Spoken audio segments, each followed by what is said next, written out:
If Henry VIII had waged a successful European campaign, then he could construct a favourable peace treaty at the end of this. Now, these treaties bought wealth, they bought money, they bought extra lands, and this would be sealed in an advantageous union, perhaps, the blood ties of a dynastic marriage with another European power. And this is what politics was all about in the 1520s, the 1530s and the 1540s.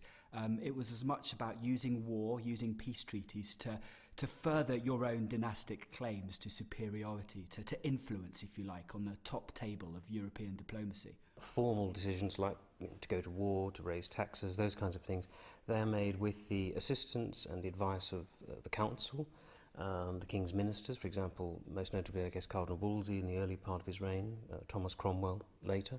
And they worked in partnership with the king, providing ideas for policies, putting those policies into effect. There were other times in the reign when the king worked with a bigger circle of councillors, but again, these were the people who put forward ideas for Henry to consider, and they're the people who put the policies into action, and inevitably they affected the outworking of those policies as they put them into effect.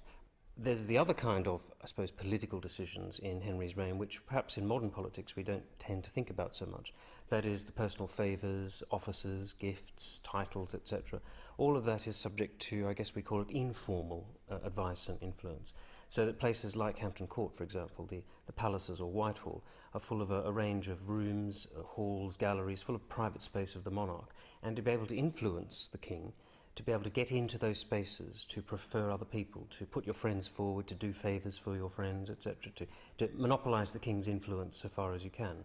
That's the name of politics in the Tudor age. Nowadays we tend to see that as nepotistic and what politics shouldn't be about, but in the Tudor period that definitely was part of politics, and if you couldn't do that then you weren't much cop. So it's easy for historians to say, those are the people who really made the decisions. They put the ideas into Henry's head. They created the climate of ideas around Henry. But on the other hand, they all disagreed with each other. So Henry had to take decisions on the basis of choosing between different options that people set out in front of him.